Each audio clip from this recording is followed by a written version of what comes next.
हर हर महादेव, श्री शिवाय नमस्तुभ्यम। आप सभी का स्वागत है आपके अपने YouTube चैनल पर। दोस्तों, कैसे हैं आप सभी? आशा करता हूँ माता रानी की कृपा से आप सभी स्वस्थ होंगे।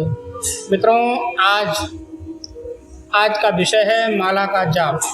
माला जाप कैसे करें? कहीं आप माला जाप करते समय गलती तो नहीं कर रहे हैं? मित्रों, कई सारी चीज़ें जो हम अनजाने में कर बैठते हैं, जिनकी वजह से हमें हमारी पूजा पाठ जब तक का फल नहीं मिल पाता है। तो आज का वीडियो सिर्फ इसी विषय पर है कि माला को किस तरीके से जप करें, माला में कौन सी उंगली टच होनी चाहिए, नाखून टच होने चाहिए कि नहीं होने चाहिए। साथ ही साथ माला जप करते समय आपका ध्यान कहाँ पर होना चाहिए। कहीं आपका ध्यान विचलित तो नहीं होता है? कहीं आप जप करते समय किसी और दूसरी दुनिया में तो नहीं चले जाते हैं? बहुत सारे कारण होते हैं हमारे जीवन के, जो हमें सिर्फ माला जप करते समय ही याद आते हैं। माइंड आपका, दिमाग आपका वहाँ चलता रहता है। इसलिए आइए चलते हैं आज किस तरीके से आप माला जप करें जिससे भगवान की कृपा आपको प्राप्त हो। साथ ही साथ आपके जीवन में माला का जप करने से आपकी सभी बीमारियां, आपके कष्ट, आपके रोग या आप जो भी आपकी मनोकामनाएं जो अभी तक पूर्ण नहीं हुई हैं, वो माला के जप से पूर्ण हो। इस तरीके से आप जप करें, भगवान का ध्यान करें, जिससे कि आपको आपकी पूजा पाठ में सफलता प्राप्त हो। साथ ही साथ आपके जीवन में सुख शांति भी बनी रहे। आइए चलते हैं किस तरीके से माला का जप किया जाता है, उस विषय पर जानकारी देते हैं आप सभी को। तो दोस्तों, यदि आपने अभी तक हमारे चैनल को सब्सक्राइब नहीं किया है तो आप चैनल को सब्सक्राइब करें, साथ साथ बेल आइकन दबा करके ऑल पर क्लिक कर लें। मित्रों, हमारे चैनल के माध्यम से आपको धार्मिक विषय संबंधित बहुत सारी जानकारियाँ वीडियो के रूप में प्राप्त होती रहेंगी। तो जिस भी मित्र ने अभी तक हमारे चैनल को सब्सक्राइब नहीं किया है, आप सभी से हाथ जोड़ के रिक्वेस्ट है कि चैनल को सब्सक्राइब करें, साथ साथ बेल आइकन दबा करके ऑल पर क्लिक कर लें। मित्रों, भगवान की पूजा करते समय हम सभी धूप दीप आरती तो करते ही हैं, साथ ही साथ मंत्रों का जाप भी करते हैं। जिस तरह हम भगवान के दर्शन करते समय अपना सिर उनके सामने झुकाते हैं, ठीक उसी तरह हमें मंत्रों का जाप करते समय भी कुछ बातों का विशेष ध्यान रखना चाहिए। अगर मंत्रों का जप करते समय भगवान के समक्ष बैठकर हम विधि पूर्वक जाप नहीं करते हैं तो उससे मंत्रों का प्रभाव कम हो जाता है। ऐसे में आपका जप निष्फल हो जाता है। तो आइए चलते हैं, जानते हैं कि मंत्रों का जाप की शुद्ध विधि क्या है और आप किस तरह जप करें जिससे पहले आपको आपके जप का फल आपको मिल सके। मित्रों, सबसे पहला चीज है आसन। आप जानते होंगे कि बिना आसन के कोई भी पूजा फलित नहीं होती है। मित्रों, सबसे पहले आपको जमीन पर शुद्ध आसन, ऊन का आसन मिल जाए तो सबसे शुद्ध होता है। ऊन का आसन बिछाना होगा। फिर पद्मासन या सुखासन पर बैठकर कमर को ना झुकाएं और चेहरे को सीधा रखें। सामने यदि आप मंदिर में बैठे हैं, भगवान की तरफ रखें। घर में बैठे हैं तो घर में जो भी आप फोटो लगा रखे हैं उनकी तरफ आपका ध्यान रहे। माला को इस्तेमाल करने से पहले उसे शुद्ध जल से साफ करें, शुद्ध जल से धो लें और छोटा सा तिलक कर दें। माला जाप करने की एक निश्चित संख्या होनी आवश्यक है। आप जितना भी जप करना चाहते हैं, 1100, 2100, 11,000, 21,000, 51,000, जो भी आप जप करना चाहते हैं उसकी एक निश्चित संख्या होनी चाहिए, जिसकी कि आप जब भी जप करें तो उसकी गिनती हो सके। माला का जप करते समय आपको अपना मुख पूर्व दिशा की तरफ या उत्तर दिशा की तरफ रखना है। माला को दाएं हाथ में रखना होगा। उंगलियों को अंगूठे के पोर से फेरना होगा। माला पर नाखून से स्पर्श नहीं करना चाहिए। प्लास्टिक की माला का इस्तेमाल ना करें। दोस्तों, जब आप माला फेरें और मंत्रों का जाप करें तो इधर उधर ना देखें। ध्यान एकाग्र होना चाहिए। मन शांत, चित्त स्थिर होना चाहिए। या आप हाथ ऐसे रख करके भी माला सीने से 4 इंच दूर करके आप जप कर सकते हैं। जब आप जाप कर रहे हो तो भगवान के सामने बैठे हो, आप आंखें बंद भी कर सकते हैं, लेकिन ध्यान रहे मन भगवान की तरफ ही होना चाहिए। मित्रों, मन आपका कहीं और भटकना नहीं चाहिए कि मेरा भी ये काम बचा हुआ है, मेरे को उससे पैसे लेने हैं, मेरा कहीं पैसा फंसा हुआ है, वो सब चीज़ें बिल्कुल भी नहीं सोचना है मन में उस समय। आप जब जप करें तो एकदम मन शांत, चित्त एकांत में स्थिर होकर के जप करें, जिससे आपका संपर्क सीधे भगवान से हो सके। दोस्तों, जाप करते समय माला के ऊपर जो भाग होता है उसे क्रॉस नहीं करना चाहिए। आप देखे होंगे ये सुमेरु होता है, ये ऊपर का हिस्सा। जब भी आप जप करें ये मुद्रा होनी चाहिए आपकी, इस मुद्रा में आपको जप करना है, ऐसे करके। और जब भी आपका माला पूरा हो जाए तो माला को ऐसे पलटना नहीं है वापस, माला को ऐसे यहीं से घुमा लेना है, वापस घुमा करके और इधर से जप करना चालू कर देना है। ये माला को क्रॉस नहीं करना है आपको। जप करते समय इस सुमेरु को आप यहाँ से डायरेक्ट इधर नहीं आ सकते हैं, इसको क्रॉस नहीं करना है, इतना ध्यान रखेंगे।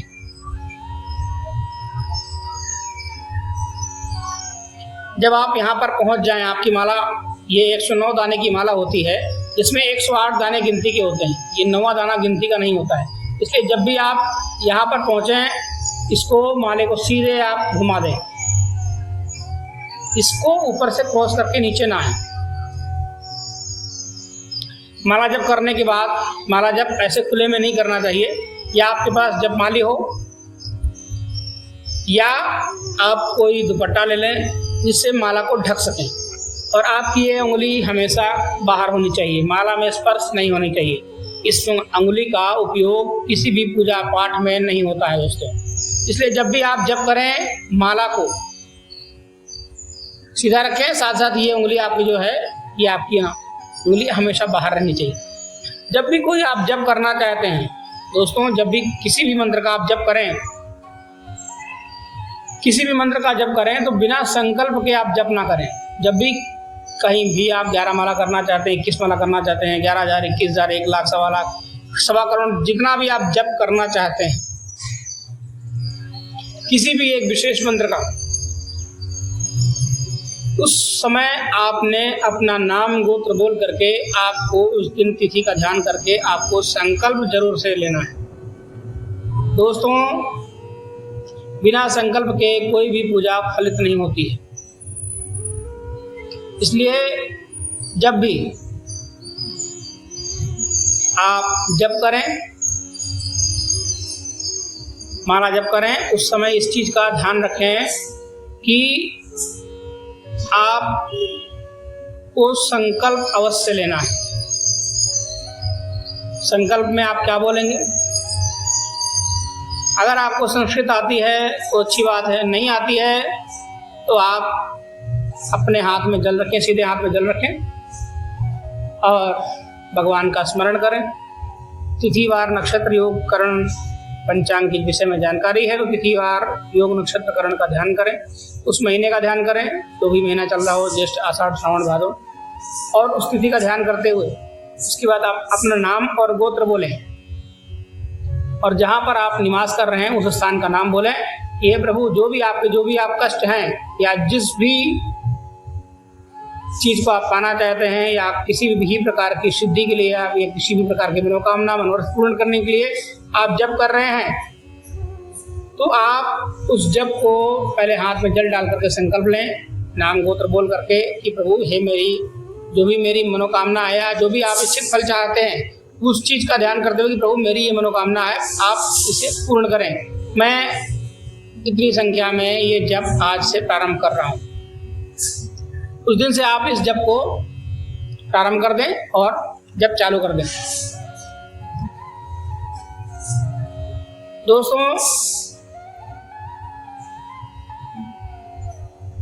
माला कई प्रकार की होती है, जैसे रुद्राक्ष की माला, तुलसी की माला,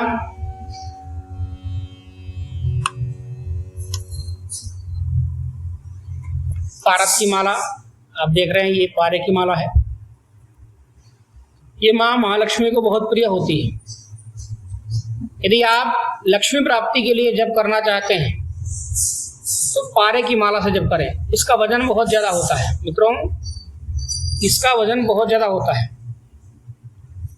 और ये जल्दी खराब नहीं होती। और सभी प्रकार के जप आप पारस की माला से कर सकते हैं।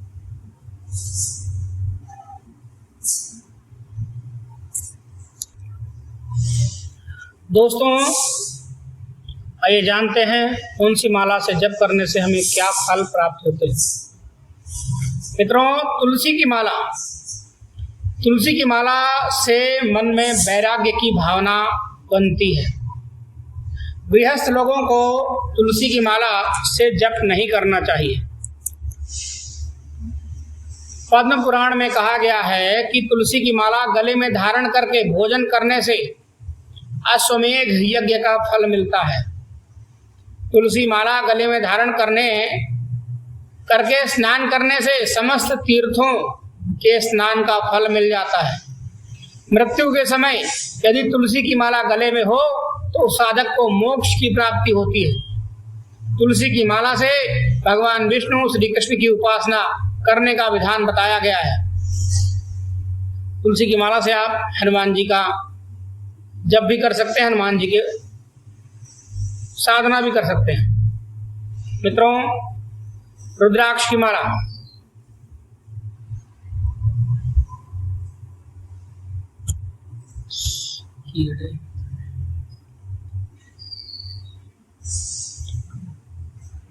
रुद्राक्ष की माला से शिव जी की उपासना करने का विधान माना गया है। रुद्राक्ष को भगवान शिव का ही अंश माना जाता है। माना जाता है कि रुद्राक्ष की उत्पत्ति भगवान शिव से हुई थी, इसलिए भगवान शिव की माला के लिए रुद्राक्ष की माला को सर्वथा उपयोगी माना जाता है। शिव जी की पूजा के लिए हमेशा आप रुद्राक्ष की माला से ही जप करें, जिससे भगवान भोलेनाथ जल्दी प्रसन्न हो। कमलगट्टे और चंदन की माला, कमलगट्टे की माला और चंदन की माला से लक्ष्मी जी और दुर्गा जी की उपासना करने का उत्तम विधान बताया गया है। लाल चंदन की माला से जप करने से भोगों की प्राप्ति होती है। वहीं कमलगट्टे की माला से माँ लक्ष्मी प्रसन्न होती हैं। कमलगट्टे की माला से जप करने से माँ महालक्ष्मी प्रसन्न होती हैं और धन प्राप्ति का मार्ग खुलता है। मित्रों, स्फटिक की माला,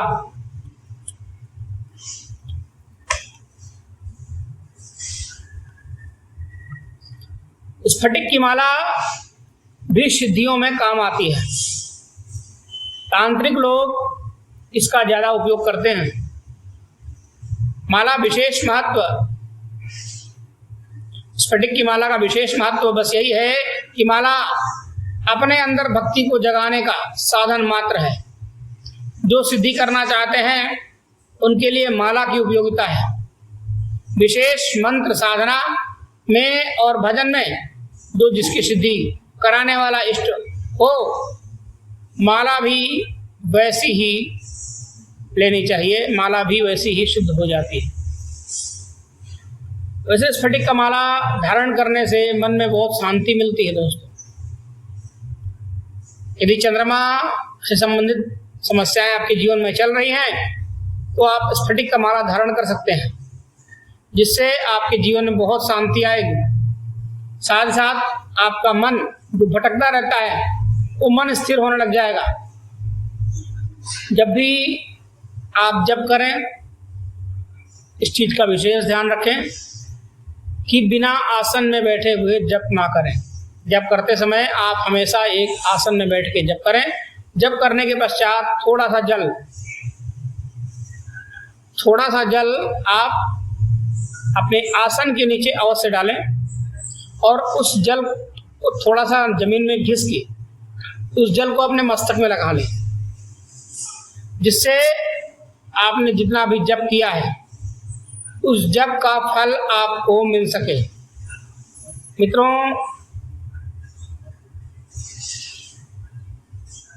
आप सभी जरूर करके देखें, जप जरूर करें अपने जीवन में, जिससे भगवान की कृपा प्राप्त हो आपके जीवन में और आपके सभी काम धंधे, आपके सभी कार्य में वृद्धि हो, आपके सभी कार्य बनते रहें।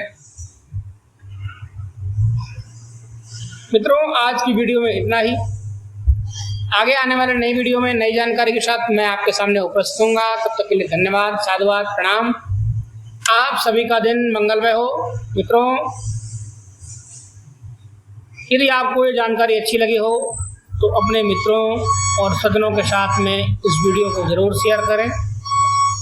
साथ ही साथ वीडियो को एक लाइक जरूर करें। साथ में यदि आपने अभी तक हमारे चैनल को सब्सक्राइब नहीं किया है तो दोस्तों चैनल को सब्सक्राइब करें। ऐसी ही अनसुनी जानकारियां आपको प्राप्त होती रहेंगी। धन्यवाद। आप सभी का दिन मंगलमय हो।